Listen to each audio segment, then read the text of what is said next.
Welcome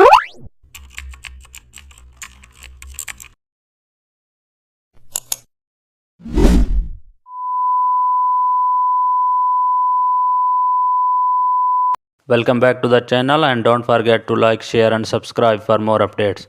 Today we are diving into an exciting tutorial how gradient reveal using vector mask. Start with a bold background layer and add a portrait or product photo above it. Select that image layer and add a vector mask. Use the pen tool to draw soft curved shapes. You will reveal just part of the image elegantly. Adjust path handles for a smooth gradient feel. Now apply a gradient overlay effect. Let's the color flow along the mask direction. Change the gradient type or linear or radial.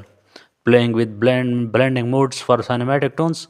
It's create a soft reveal look like ad posters. Refine the mask for perfect